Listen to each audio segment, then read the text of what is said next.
The first sense to awaken was touch. Clara realized she was lying on something soft, but it wasn't the worn-out mattress of her apartment. The one that sagged on one side because of a broken spring. This was firm, yet comfortable, as if it cradled her body. And the fabric, silky, cool, unlike any sheet she had ever touched. The second sense was smell. The air carried a masculine, sophisticated fragrance, with woody notes and a hint of citrus. It wasn't the scent of cheap detergent mixed with coffee from her apartment. This aroma seemed to belong to a world where every detail was calculated to impress. A world that wasn't hers. The third was hearing. An almost complete silence, broken only by a faint, distant hum of traffic, muffled by thick walls and glass. No honking horns, no neighbors arguing, no washing machine from the apartment next door.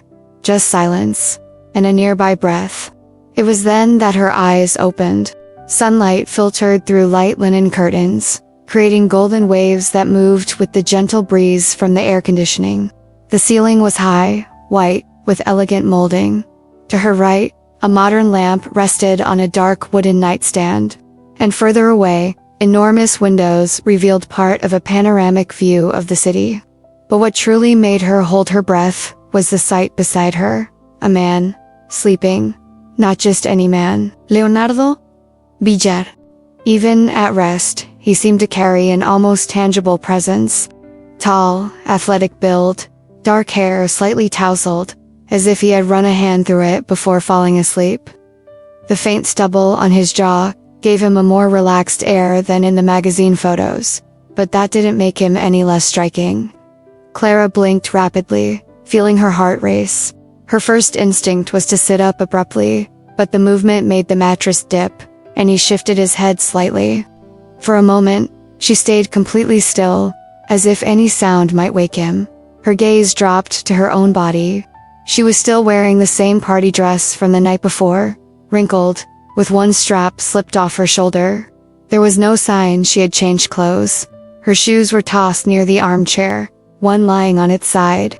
On the small table, an open bottle of water, 2 wine glasses, and her phone, screen dark. How did I end up here? The question echoed in her mind. A slight movement beside her made her turn her head. His gray-green eyes were open, fixed on her. "Good morning," he said, his voice deep and husky, carrying a calm weight. Clara swallowed hard. What is this?" She gestured around, unable to articulate anything else. He propped himself up on one elbow, studying her reaction. "This is just a morning." "A morning," she repeated, incredulous. "I woke up here, in your room, with you." Leonardo raised an eyebrow. And Clara nearly jumped out of bed. "This isn't normal."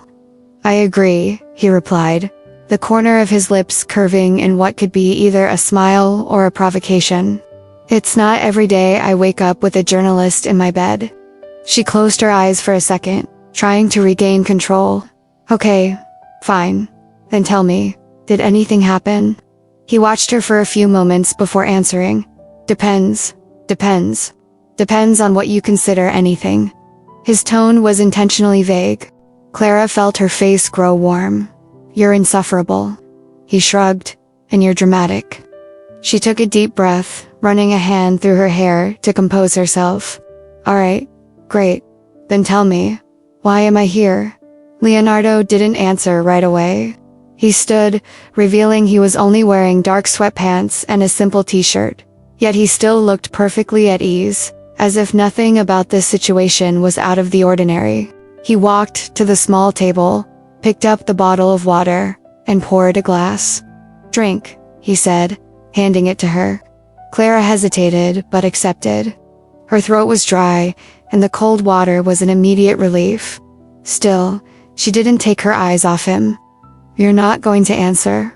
she pressed. He sat back down at the edge of the bed, leaning forward slightly. "Maybe I'll answer. But first, I want to know what you remember from last night." Clara frowned. She closed her eyes, trying to pull the memories back. "I remember the event, the rain, you, and then." She opened her eyes, confused. Everything gets kind of blurry. Interesting, he said, as if confirming something he already knew. She narrowed her eyes. Interesting, why? Leonardo didn't reply. He simply held that gaze, more like a careful analysis than casual eye contact. And in that moment, Clara had the strange feeling that he knew exactly what had happened, but was in no hurry at all to tell her. Clara Andrade had never imagined herself in such a situation, and if anyone had predicted it, she probably would have laughed. Her life was not made of glamour, much less of scandals involving billionaires.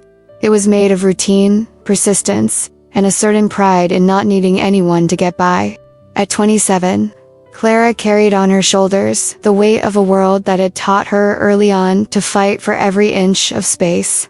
She had grown up in a neighborhood of narrow streets, where neighbors knew each other by name and problems were solved through conversation or heated arguments on the sidewalk.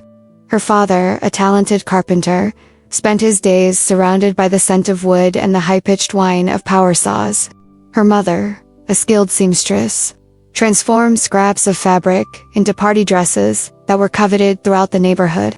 From this unlikely combination, Clara inherited two traits that would shape her entire life: her father's practical determination and her mother's detail-oriented sensitivity. As a teenager, she always carried a notebook in her backpack, not to draw or jot down lessons, but to write stories. At first, they were completely made up. Later, they were inspired by what she saw on the streets, in conversations on the corner, in the little secrets everyone has but rarely tells. At 19, she decided to study journalism. Not because she wanted fame, but because she wanted to give voice to stories that mattered. She graduated and landed a job at a small local newspaper, specializing in investigative reports. The salary was low. The newsroom building had water stains creeping down the walls, and the coffee was always lukewarm. But to her, it was the place where she could make a difference.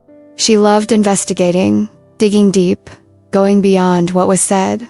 Her personal life, however, was a more complicated territory. Two serious relationships, both ended for reasons that went far beyond the obvious. One ex-boyfriend complained she worked too much. The other, that she didn't know how to relax. Clara told herself she didn't have time for romance. But the truth was that she was afraid of wasting time on something that wasn't real. She lived alone in a small apartment, its walls peeling, with a limited view of the neighboring building. She loved the place, flaws and all. It was her refuge, her space. There, no one told her what to do. And, ironically, it was precisely that attachment to freedom that led her to Leonardo Villa. The week before, her editor had called her in to cover a high-profile charity event. Clara had tried to refuse. Those events were more about showing off than about the cause they claimed to support. But the assignment wasn't optional. It'll be quick. You just need to talk to some of the organizers, jot down the numbers, and if you can, get a good quote from some big shot, her boss had said. And there she was, in the most luxurious hall she had ever stepped into, trying to ignore the discomfort of being among people who lived in a world completely apart from hers. She didn't know it then, but that night, which began as a throwaway assignment, would end up changing everything. Now, sitting on the edge of a bed that was most definitely not hers, still wearing the same dress from the night before, Clara felt as though her entire sense of control had been stripped away. She didn't know how she had ended up there. She didn't know why Leonardo seemed so calm about the situation. And worst of all, she didn't know if she wanted to find out the truth, or if it was better not to know. To the world, Leonardo Villa was the living portrait of success, and not the kind of success that falls into one's lap by luck, but the kind that is earned with cold precision and strategy. His name was always in the business pages, associated with sharp investments, multi-million-dollar mergers, and an almost supernatural ability to predict market trends before anyone else. At 35, his fortune was already described as impressive, even by billionaire standards. But what the magazines didn't say was that Leonardo had his own unique way of seeing the world, as a giant chessboard. And in this game, He never moved a piece without having calculated every possible move, including those of his opponent. He had grown up far from the spotlights that now followed him, the only child of a meticulous accountant and a music teacher. He spent his childhood learning two things that would define his life: discipline and perception.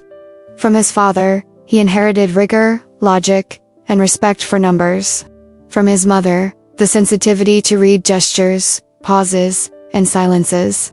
At 18, while many were thinking about college parties, Leonardo was already working as an assistant in a small investment firm.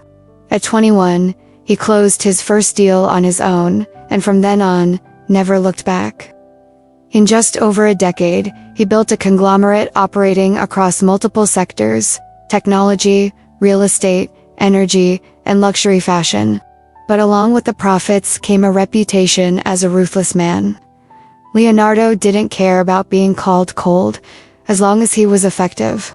Those who tried to face him professionally quickly learned that he left no loose ends and showed no mercy. His personal life, however, was an almost inaccessible territory. There were no romantic scandals, no consistent rumors. When they did arise, they disappeared as quickly as they appeared. The only constant was that he never let anyone get too close. And yet, there was Clara. Leonardo remembered clearly the first time he saw her, even before that night at the event. It hadn't been by chance. He knew her work, had read her reports.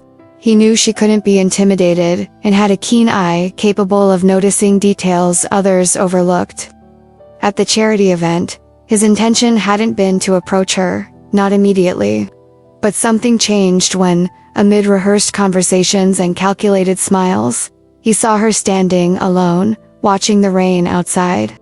No excessive makeup, no rush to please, with a gaze that seemed to absorb everything, as if that luxurious haul was just another scene for her to record and keep. It was in that moment he decided to approach her. Leonardo didn't believe in coincidences. And although Clara didn't know it yet, nothing that happened that night was entirely accidental. The memory began to return to Clara like a mosaic of scattered images, each piece slowly taking shape. The charity gala hall was a world of its own. Crystal chandeliers hung from the ceiling, casting a warm glow over silk dresses and perfectly tailored suits. The murmur of elegant conversations blended with the soft music of a string quartet in the corner, while waiters moved with precision, balancing silver trays of champagne flutes. Clara never liked that kind of environment. To her, events like this were more about showing off than about the charitable cause they claimed to support. Still, she kept her notebook firmly in hand, jotting down details for her article. She avoided long conversations, replied with polite smiles, but kept enough distance not to blend in. That was when, as she approached one of the tall windows to watch the light rain beginning to fall, she heard a voice behind her, deep, controlled, and with a calm that seemed rehearsed. Looking for a way out? She turned and saw him, Leonardo Billard. In person, he was even more striking than in the photos. The suit fit perfectly over his broad shoulders, the tie was impeccable, and his gaze seemed to cut through any mask. "And if I am," she replied, not stepping back. One corner of his mouth lifted. "I can show you the way." Clara let out a short laugh. "I think I can manage on my own." "I don't doubt it." He stepped closer, but without invading her space. "But you don't seem like the type who enjoys this kind of party, and you seem to enjoy it far too much." He didn't reply right away, only studied her for a moment, as if imprinting that scene in his mind. Then, he stepped away, blending once more into the crowd. Clara tried to return to her reporter's routine, but she noticed that, every so often, their eyes met from across the room. And each time it happened, there was an invisible thread of tension. The rain outside grew heavier. Lightning split the sky, and the wind made the curtains near the windows billow slightly. Then, suddenly, a power outage left part of the hall in darkness. The emergency lights flickered on with a dim glow, and the music stopped. Seizing the moment to explore, Clara slipped away from the main hall and followed a side corridor, in search of a quieter spot. That's where she found him again, leaning casually against a half-open door. "I see you've found your escape route," he said. "I see you like showing up in the most unexpected places," she replied, crossing her arms. A clap of thunder echoed, and the lights flickered before going out completely in the corridor. Startled, Clara stepped back and ended up tripping over a poorly placed rug. Before she could fall, she felt his firm hands grip her waist. "Easy," he said, his voice low but steady. She regained her balance, but still felt the lingering pressure of his hands even after he released her. Leonardo pushed the door open, revealing a smaller room lit by a single lamp connected to a generator. "Safer to wait here until the power's back," he said, stepping inside first. Clara hesitated but followed. The room had walls lined with bookshelves, a narrow sofa, and a side table holding an open bottle of wine and 2 glasses already poured. "This looks prepared," she observed, suspicious. "I like to be ready for the unexpected," he replied with a barely noticeable smile. She sat at the edge of the sofa while he took the other side. Between sips of wine and comments about the storm, the conversation took on an unexpected rhythm. They didn't talk about the event, nor about business. He told her about a trip to Italy. She, about the time she got lost covering a festival in the countryside. Time slipped by unnoticed. The bottle emptied. The rain wouldn't let up. The lights didn't return. When she tried to stand to head back to the hall, a slight unsteadiness made her step back.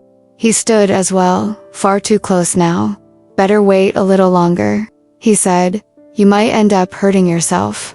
She wanted to reply, but the warmth she felt, maybe from the wine, maybe from his nearness, left her speechless. And somehow, that night didn't end on the sofa. The rest was a blur that brought her back to where she was now, in his bed, with too many questions and far too few answers. The wine had warmed her body and softened the initial tension between them. Outside, the rain kept falling heavily, creating a steady, hypnotic sound against the windows. Clara no longer knew whether time was passing quickly or slowly. Seated on the narrow sofa in the room, her feet ached from the high heels, and the dress was beginning to feel uncomfortable. Leonardo, on the other hand, seemed completely at ease, as if this situation, being secluded with a stranger during an event, were the most natural thing in the world. "Do you always keep wine open in random rooms of a building?" she asked playfully, though there was still a hint of genuine curiosity in her tone. He lifted the glass to his lips before answering. "No, but I always have a place ready for when I need to step away." "So you hide from your own parties?" "I step away from what doesn't interest me," he replied, and Clara could feel the provocation in between the lines. Their exchange was interrupted by a louder clap of thunder, followed by a faint pop from the corridor.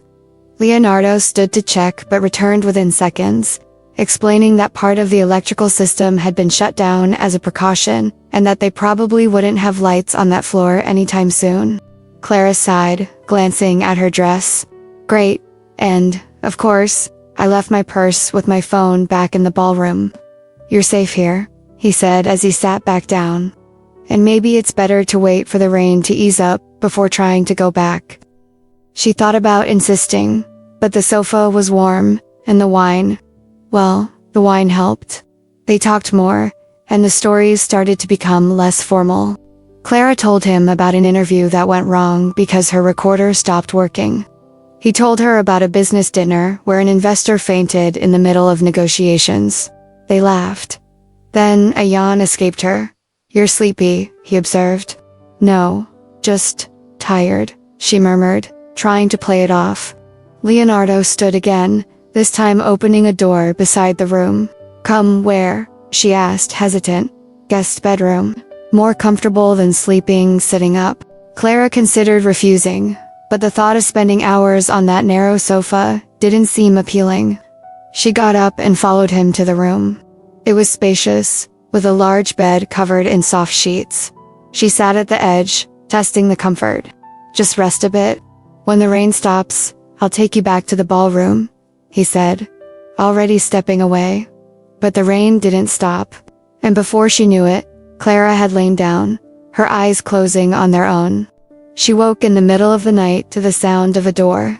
Still half asleep, she saw Leonardo come in, holding a blanket. The sofa got uncomfortable. He explained simply, as if it were nothing unusual. She wanted to protest, but sleep was stronger. He lay down on the other side of the bed, keeping a respectful distance. No words were exchanged. Only the sound of rain and his calm breathing filled the silence. And so, without intention, without plans, the two fell asleep in the same bed. The sound of soft footsteps in the hallway slowly brought Clara out of sleep. The first thing she saw was the golden light filtering through the curtains, and then the silhouette of a man sitting in an armchair, looking at his phone. It took a few seconds to remember where she was. A few more to remember who she was with. Leonardo lifted his gaze and observed her for a moment, as if assessing her reaction. Then he slid the phone into his pocket and rose with his usual calm.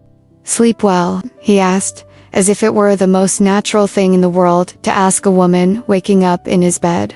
"Sleep?" Clara straightened up, adjusting her wrinkled dress.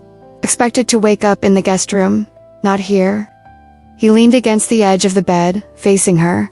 "Last night, when the rain finally stopped, I didn't think it was worth waking you just to take you back to the ballroom. And since the guest room had a leak," he shrugged. "This seemed simpler." She narrowed her eyes. "Simple for you, maybe?" Leonardo tilted his head slightly, worried about how it looks. Clara opened her mouth to reply, then stopped. And that was exactly what irritated her about him, his ability to make her lose her train of thought with a single sentence. "What do you mean by that?" she asked at last. He didn't answer immediately. Instead, he stood, walked over to a dresser, and took out a white envelope. Returning, he placed it in her hands. "This is what will keep this situation from turning into a scandal." Clara looked at the envelope, but didn't open it. "Are you bribing me?" A faint smile appeared on his lips. "No. I'm offering you a deal." "What kind of deal?" "You're going to pretend to be my girlfriend for a few weeks," he said, as if proposing something as ordinary as a coffee. Clara let out a short, incredulous laugh. "You're serious?" "Very," he replied without hesitation. "Last night, some people saw you with me. What happened afterward, in their minds, is already a ready-made story that could destroy my negotiations with international investors. So, to keep it from looking like you did something impulsive, you want me to?" She shook her head, laughing without humor. "Stage a romance with you." "Exactly." She stood, clutching the envelope to her chest. "And if I say no?" Leonardo took a step toward her, but kept his tone calm. "Then you'll be on your own to deal with the questions that will come. And considering you also don't have all the answers, you might want to think about the consequences." Clara's stomach twisted. Part of her wanted to refuse immediately, walk out, and never see him again. But another part, the one that knew the world of the press and how rumors could ruin careers, admitted that he was right. "How long?" she asked finally. 3 weeks, maybe a month," he replied. "Long enough to close the deal and convince the right people." She sighed. "And what do I get out of this?" "Protection," he said. And for the first time, his tone wasn't provocative, but serious. "More than you realize." Clara looked at the envelope in her hands, then back at him. At last, she nodded. "Fine, but know that I don't follow orders blindly." "Good," he said with a faint smile. "I like a challenge." And so, an unlikely deal was sealed, and her life had just changed in a way no soap opera script could have predicted. The deal was sealed that very morning, with a handshake that, to Clara, felt like it bound not just an agreement, but a fate she had never planned for. A few hours later, she was already in the passenger seat of a black car with tinted windows, crossing the city toward Leonardo's penthouse. The driver didn't say a word. The silence was broken only by the distant sound of rain that stubbornly kept returning.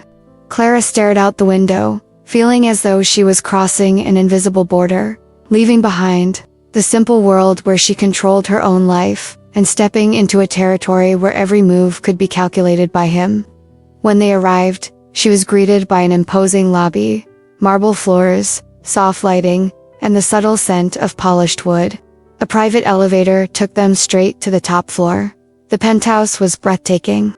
Glass walls revealed a panoramic view of the city. Modern yet comfortable furniture was arranged with strategic precision. Nothing was out of place, and somehow that made her feel like she was intruding. "You'll be staying here for the duration of the agreement," Leonardo said, walking ahead as if introducing a new department of his company. "Makes our story easier to maintain and avoids incidents." "Incidents," she repeated, raising an eyebrow. "Curious people, photographers, neighbors with a good angle," he explained, without turning. "Here, the control is mine." She let out a dry, ironic sigh. "Of course, because I just love it when someone controls my life." He stopped and looked straight at her. "This isn't about you or me. It's about keeping the narrative intact." Clara bit her lip, but didn't reply. Deep down, she knew he was right. The first day was a silent test. She explored the apartment, trying to get used to the new space, while he worked in his office, making calls and reviewing reports. Only at night, when they were both in the living room, did they exchange a few words. "So, how does this work?" she asked, sitting on the couch. "Are we rehearsing?" He raised an eyebrow. "How we're going to act in public. I don't want to trip over some detail." He approached, sitting beside her. "Basically, you need to know 3 things. Smile when I smile, look at me as if I'm—" He paused briefly. "Important, and don't contradict the story. Sounds too simple. It is simple. As long as you don't complicate it," he said, leaning in slightly. A charged silence filled the air for a moment. Clara realized it felt heavier, as if something unspoken hovered between them. In the following days, a routine began to take shape. Breakfast together, he always impeccable, she pretending to get used to the formality. Casual outings to strategic places, where there was always someone ready to take a picture or spread a rumor. And, at night, unexpected conversations in the living room, where formality gave way to something more human. Clara discovered he had an unusual taste for old movies and could cook simple dishes, though he rarely set foot in the kitchen. Sometimes, a small gesture, him adjusting her coat on a cold night or her pouring coffee without asking, seemed to carry more tension than any argument.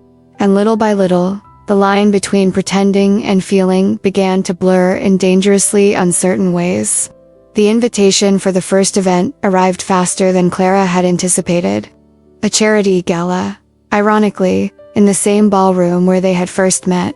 The difference this time was that she wouldn't be in the background as a reporter, but at the side of the man everyone wanted to see up close. On the night of the event, the bedroom looked like a small battlefield of fabrics, shoes, and accessories. Sitting in front of the mirror, Clara watched as the makeup artist finished the delicate sweep of eyeliner. The dress, chosen by a stylist recommended by Leonardo, was a deep wine tone that brought out the sparkle in her eyes. It wasn't flashy, but it draped elegantly, tailored to make anyone turn their head. When Leonardo appeared at the door, silence seemed to briefly fill the room.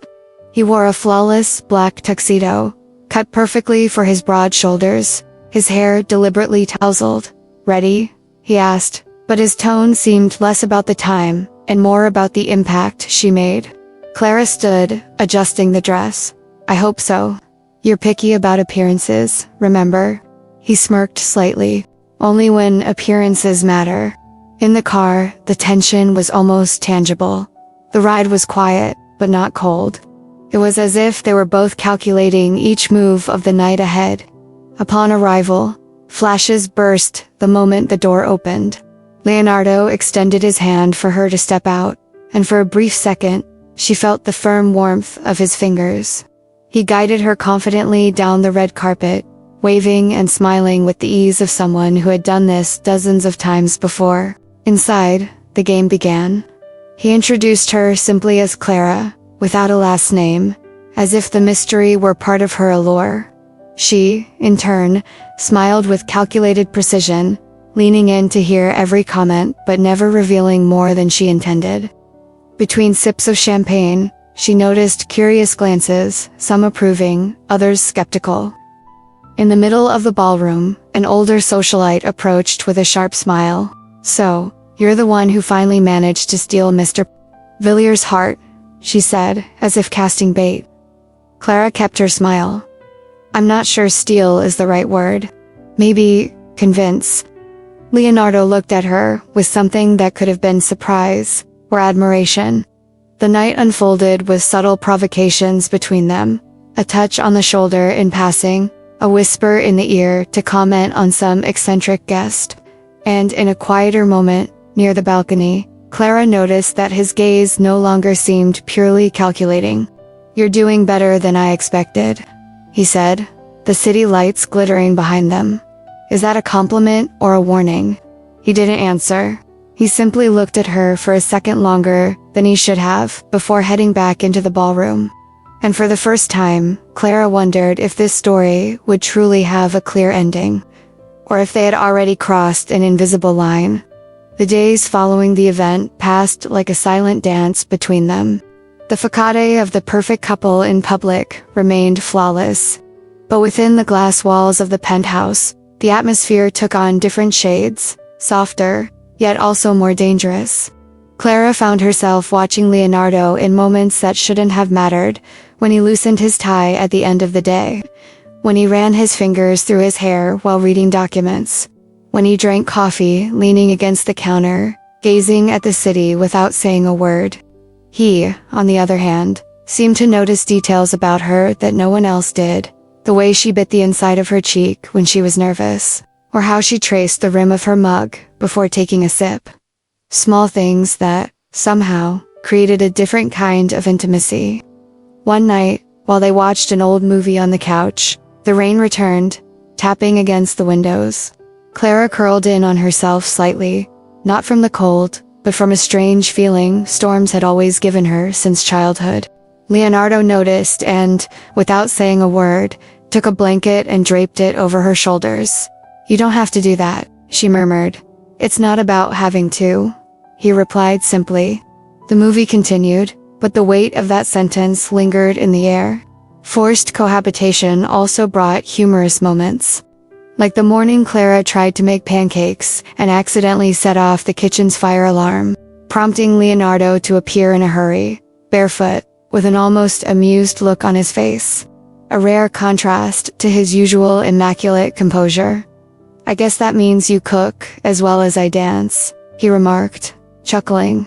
"And how do you dance?" she asked, raising an eyebrow. He didn't answer with words. He simply took her hand and, in the middle of the kitchen, began to guide her in a slow, improvised step. Clara tried to protest, but laughter escaped, and for a few seconds, the world outside ceased to exist. But not everything was lighthearted. In certain conversations, there were shadows he wouldn't let her cross. When she tried to ask about his family, Leonardo looked away and changed the subject. In the same way, she avoided talking about her career as a reporter, which she had put on hold because of the agreement. Still, something had shifted. The relationship was no longer just an act. And Clara knew, with the same certainty she felt her own heart race when he came close, that this could be the most dangerous part of the entire arrangement. It was an afternoon that seemed perfectly ordinary. Leonardo was in the penthouse office, reviewing contracts, while Clara flipped through a magazine on the living room sofa. The distant hum of traffic and the soft glow of the late afternoon made everything feel almost too calm, until the intercom rang. Leonardo answered, exchanged only a few words, and when he hung up, his expression shifted. It became more serious, as if something had unsettled him. "We have a visitor," was all he said, before getting up. Clara followed him to the door, and when it opened, she saw a tall, elegant woman with dark hair and a cold gaze. The perfume she wore drifted into the hallway before she even stepped inside. "Leonardo," the woman said, with a smile that never reached her eyes. "It's been a while." He crossed his arms, standing firm. Helena, what do you want? Clara could feel the tension between them, like a taut wire about to snap. I just came to return something I found. Helena opened her purse and pulled out an old photograph, its edges creased. Curious, Clara stepped closer for a better look. The picture showed a younger Leonardo, arm in arm, with Helena. There was a light in his eyes in that photo that Clara had never seen before. I thought this might bring back memories. Helena went on, her gaze flicking from Clara to Leonardo with a trace of malice. But it seems you've already found other company. Clara felt the weight of the insinuation. The photo didn't prove anything, but it left hanging a question she didn't want to ask. Who had Helena been in his life? Leonardo took the photo and slipped it into his pocket, avoiding any explanation. We have nothing to talk about. Ah, still so direct. Helena smiled, turning to Clara. Be careful. He's good at making you feel like you're different from the rest. Until you're not. And with that, she left, leaving behind a heavy silence. Clara stood there, her heart beating faster. Who was she? Leonardo ran a hand through his hair, visibly irritated. No one you need to worry about. No one. She folded her arms. Because it seems like she was a lot more than that. Let's not mix the past with what we're doing now. He replied curtly. Clara felt a tightness in her chest. Maybe it wasn't exactly jealousy. It was the uncomfortable feeling of taking part in a game whose rules she still didn't fully know. That night, while he worked late, Clara sat alone in the living room, staring out at the illuminated city, wondering how far she was willing to go with this arrangement, and whether she would have the strength to walk away when the time came. The invitation to the winter ball arrived only a week in advance. It was the most anticipated event of the season, a lavish gathering where business magnates, politicians, and socialites competed more for attention than for space on the dance floor. For Leonardo, it was a strategic opportunity. For Clara, it meant another night of pretending, or at least it was supposed to. On the eve of the event, Clara still hadn't chosen a dress. She spent hours flipping through catalogs, trying on options, but nothing felt right.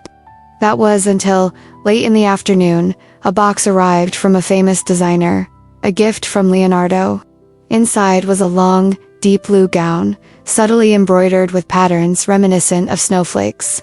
The fabric was light, yet it had a delicate shimmer, as if it captured every flicker of light. Beside it, a handwritten note read, "If you're going to dance in the winter, let it be dressed as it deserves." She smiled to herself, surprised by the thoughtfulness of the gesture. On the night of the ball, when she descended the apartment stairs wearing the dress, Leonardo, waiting by the door, fell silent for a few seconds. His gaze traveled over every detail, and Clara felt her heartbeat quicken. "Perfect," he said simply, but with a tone that made her believe he wasn't just talking about the dress. The ballroom was lit by massive chandeliers, and live music filled the air with an elegant, immersive atmosphere. As soon as they arrived, photographers approached, and Leonardo, naturally, slipped an arm around her waist. Clara smiled for the cameras, but felt the warmth of his touch burn through the thin fabric. The evening unfolded with formal introductions, strategic conversations, and shared glances in the midst of the crowd. Then, near midnight, the orchestra began playing a slow waltz. Leonardo leaned in and whispered, "A dance. Just one." She hesitated. "I don't know how to dance this. I'll teach you." He held out his hand. At the center of the floor, he guided her firmly, and Clara was surprised to find herself following the rhythm with ease. The steps were slow, but there was a silent intensity in their eyes, in the way their hands touched, in the almost non-existent space between them. "You're dangerous, you know that," she said, unable to hold the thought back. He smiled faintly. "Only to those who let me be." For a moment, everything around them vanished. The sound, the lights, the people. There was only the two of them. And it was in that moment that Clara realized the act was no longer just for show. When the music ended, Leonardo kept hold of her hand a few seconds longer than necessary before letting go. But the tension remained, and Clara knew that. From that night on, the game between them had changed irreversibly. The ball ended late, and the chill of the early morning wrapped around them as soon as they stepped out of the hall. In the car, silence reigned, but it wasn't uncomfortable. There was something heavy in the air, a restrained electricity that seemed to grow with every passing kilometer. When they arrived at the penthouse, Leonardo opened the door for Clara and, instead of going straight to his office as usual, walked toward the balcony. The city glittered under the cold light of the moon, and the wind carried a faint scent of impending rain. Clara followed him, still wearing the flowing blue gown, and stood beside him, resting her hands on the railing. "It was a good night," she said, more to break the silence than out of necessity. "It was," he replied, gazing at the horizon. "You did better than I expected." She smiled faintly. "Always with the low expectations, aren't you?" He turned to look at her, and for a moment, there was no mask in his eyes. "It's not that, Clara. It's that you surprised me." Her heart raced, and before she could respond, the wind swept a loose strand of hair across her face. Leonardo raised his hand and, with a slow gesture, brushed the rebellious strand away, letting his fingers lightly graze her skin. It was a quick touch, but enough to shatter whatever barrier remained.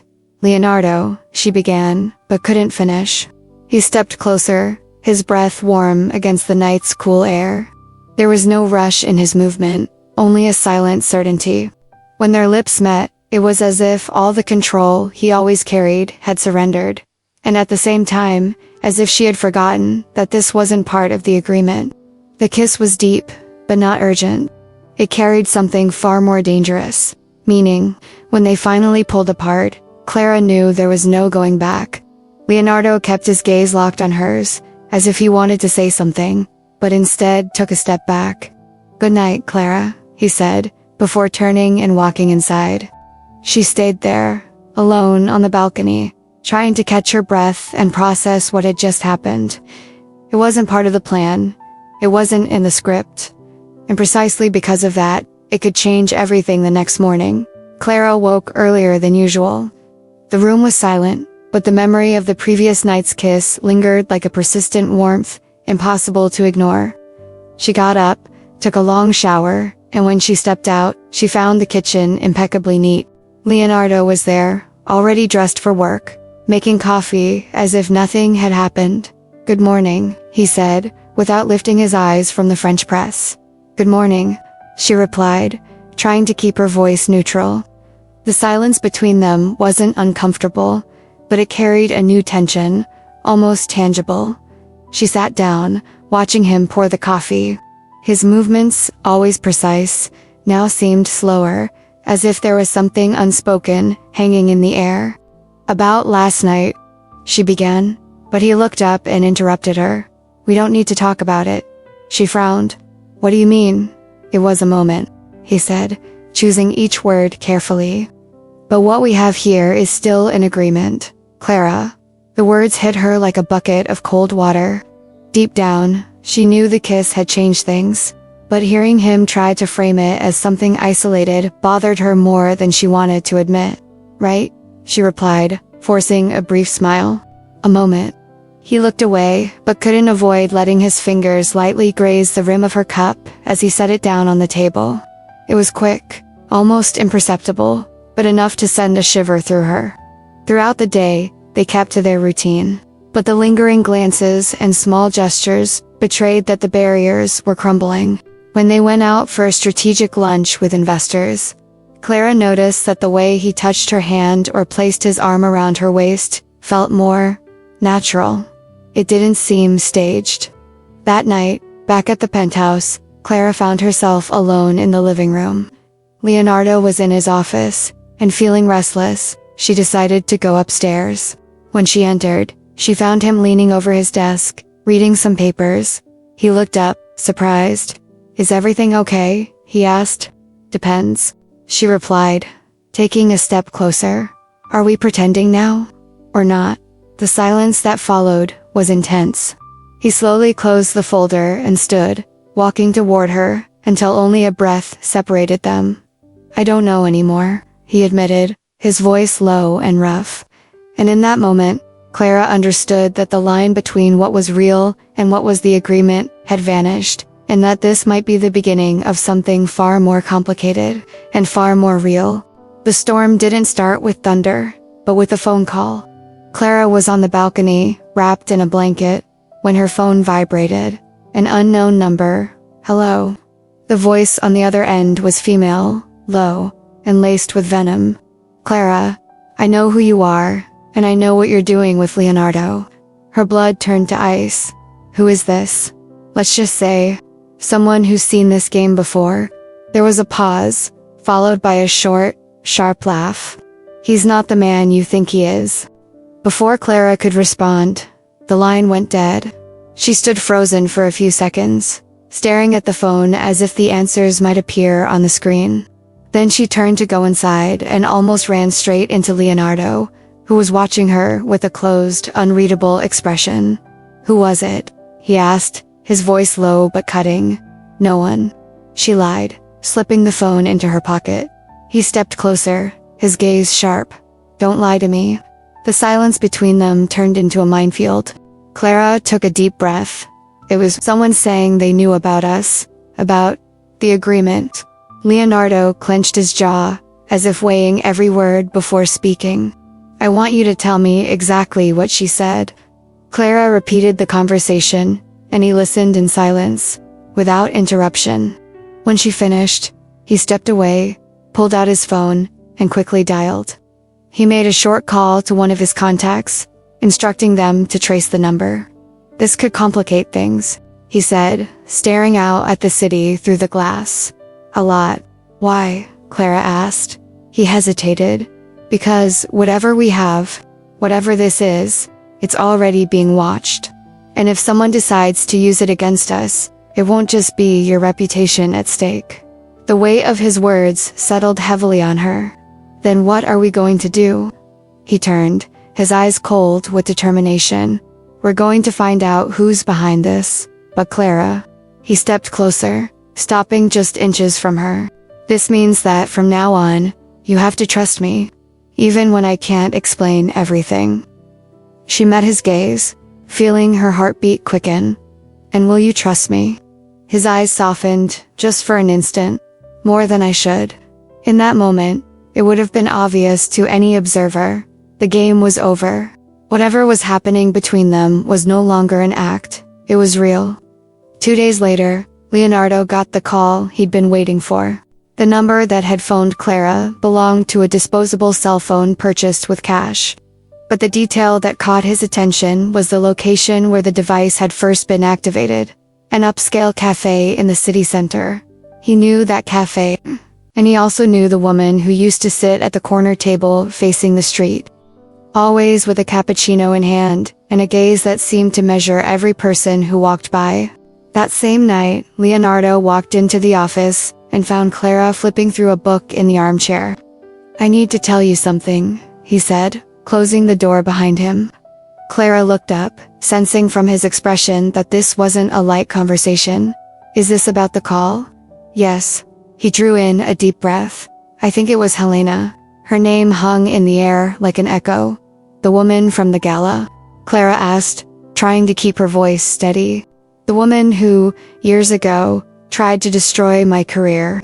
Leonardo stepped closer, leaning against the desk, and who, apparently, didn't finish the job. A chill ran down Clara's spine. And why would she call me? Because you're... He hesitated. My vulnerability now. The words hit hard. Not because of any romantic weight, but because of their gravity. Being tied to him meant standing in the center of a dangerous game.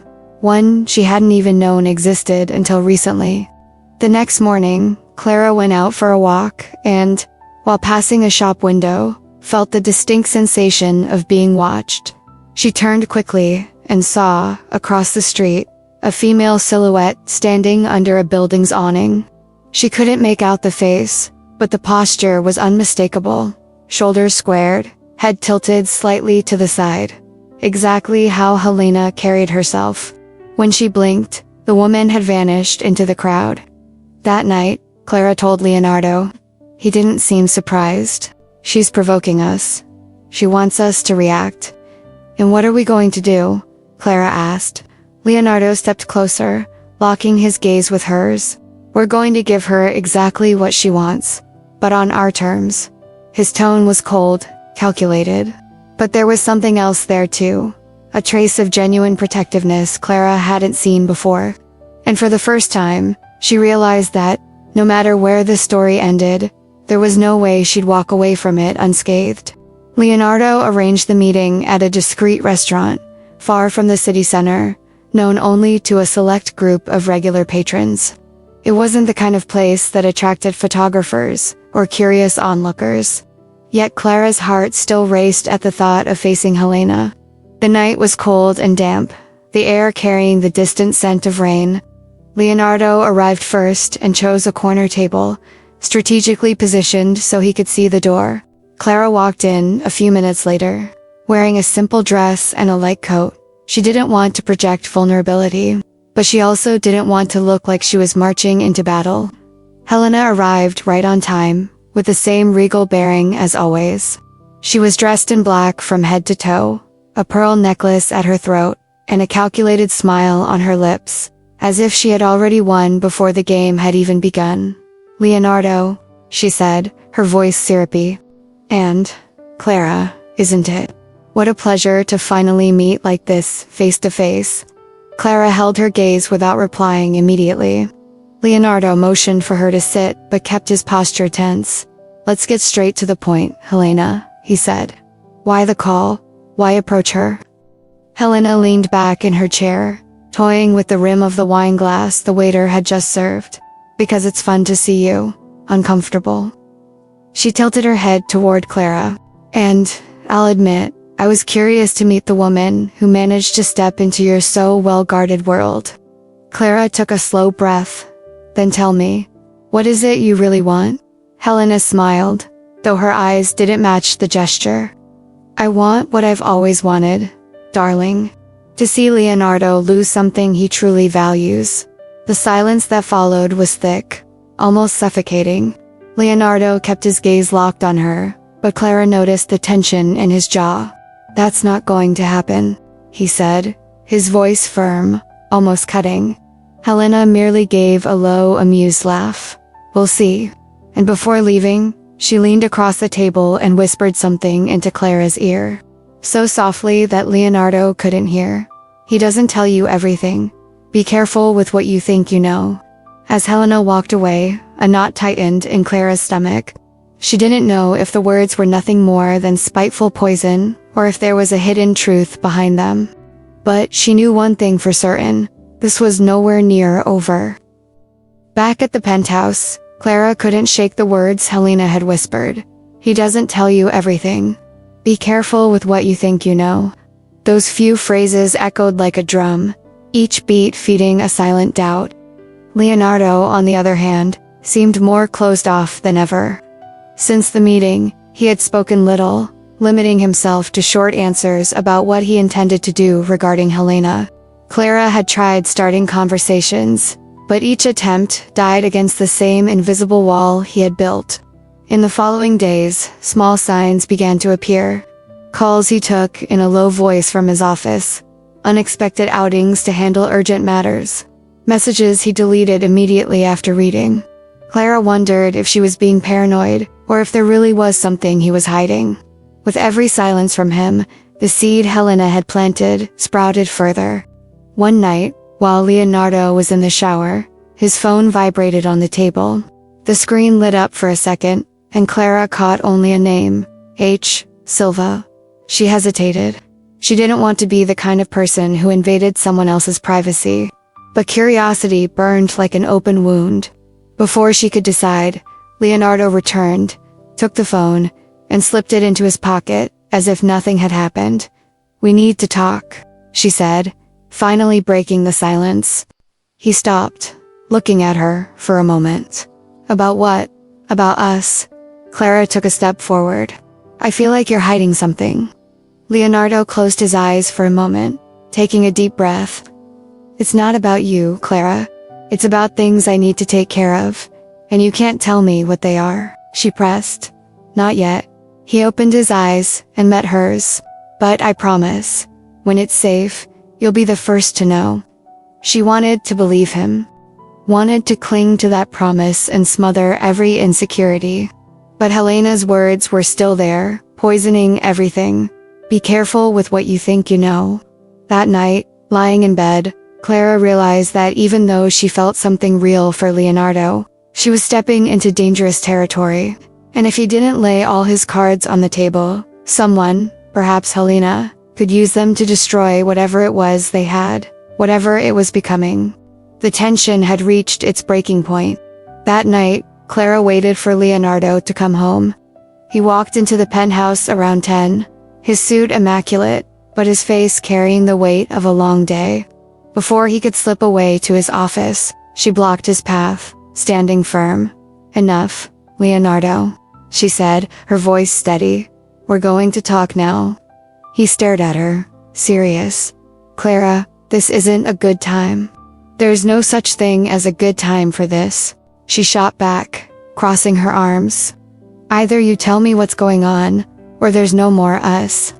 The silence that followed was heavy, as if the air itself had thickened. Leonardo drew in a deep breath, ran a hand through his hair, and motioned for her to follow. They entered his office. He closed the door and turned the key. The room was wrapped in a soft dimness, lit only by the warm yellow glow of the desk lamp. What I'm about to tell you, he began, isn't simple, and it won't make me look like a better man. Clara kept her gaze locked on him, waiting. A few years ago, I closed a deal that wasn't clean. He paced the floor, as if the words weighed too much. I didn't know I was dealing with people tied to money laundering and trafficking. When I found out, I was already in too deep. A chill ran down Clara's spine, and Leonardo stopped, looking straight at her. Helena was my partner in that deal. She knew everything from the start, and she was the one who turned me in to save herself. Then why is she after you now? Clara asked. Because she thinks I kept evidence against her. And, in a way, she's right. He stepped closer, his gaze intense. That evidence is safe, and as long as I have it, she can't destroy me. Clara felt the weight of the confession, but also the clarity of one truth. Being with him meant standing in the middle of that war. And me, she asked, her voice softer. Where do I fit into this story? Leonardo didn't hesitate. You fit in the moment I realized. I didn't want to play this game alone anymore. That sentence shattered the last barrier between them. But along with the connection came the understanding that, from that moment on, everything would be more dangerous. Helena wouldn't stop. And now, Clara had just as much to lose as he did. 2 days after the confession, Helena made her first move. It was morning when Clara received a notification on her phone. An anonymous email, no subject line. When she opened it, she found a photo of herself and Leonardo, taken from a distance as they left the restaurant where they had met Helena. The caption, short and venomous, read, "Will the press enjoy this story?" Clara's heart pounded. She rushed to the office, where Leonardo was reviewing documents. She sent this to me, she said, holding out the phone. Leonardo studied the photo for a few seconds, then lifted his gaze to hers. This is just a warning. She hasn't made her final move yet. Clara's throat went dry. And what would that move be? He stood, pacing the room with measured steps. Making the past public, and using you as a piece to destroy me. If this photo hits the press alongside the right accusations, they'll paint you as an accomplice. The thought of being dragged into the center of that scandal made Clara's stomach churn. So, what do we do? Leonardo stopped, fixing his eyes on her. We strike first, he explained quickly. Helena was about to close a deal that depended entirely on maintaining a flawless public image. If they could expose her connection to the criminal deal from the past, they could neutralize her before she had a chance to act. That's risky, Clara pointed out. What if she has more cards up her sleeve? She always does, Leonardo replied. But this isn't about who has more cards. It's about who plays first. That night, they met with one of Leonardo's trusted contacts, an investigative journalist who owed him a favor. The plan was simple but bold: hand over documents and evidence tying Helena directly to the scandal, ensuring the story would break before she could make her move. But while the journalist was reviewing the material, his phone buzzed with a message. He read it, frowned, and handed it to Leonardo, a photo of Clara, taken that very afternoon, entering the journalist's building. It was Helena making one thing clear: she was always one step behind, or ahead. Leonardo's jaw tightened as he looked at Clara. She already knows we're moving. And in that instant, they both understood this was no longer just about moving pieces on the board. Helena had turned the entire board into a minefield, and they were standing at its center. The air inside the penthouse felt heavier than ever. Leonardo shut the office door and, without wasting a second, spread all the documents implicating Helena across the desk. "We have less than 24 hours before she makes her next move," he said, his tone firm. "And if she releases that photo along with any accusation, the damage will be irreversible." Clara stepped closer, feeling the weight of that countdown pressing on her chest. "Is the journalist still willing to publish?" "Yes, but we need to guarantee two things: that the evidence is so irrefutable she can't deny it, and that it reaches the right hands before she can react." Leonardo pulled a folder from the pile and took out a flash drive. "Everything is here." They arranged to meet the journalist in a discreet hotel on the edge of the city, a place no one would suspect, but the risk was high. If Helena already knew they were making a move, she could very well intercept them on the way. Just before they left, Leonardo stepped closer to Clara. "Once we're out there, follow my instructions. Don't stray, don't answer calls, don't look back, no matter what happens."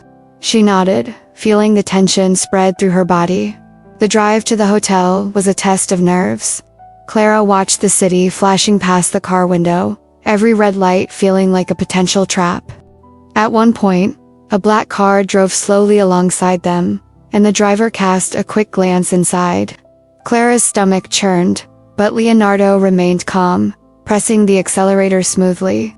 When they arrived at the hotel, they went straight up to the room where the journalist was waiting.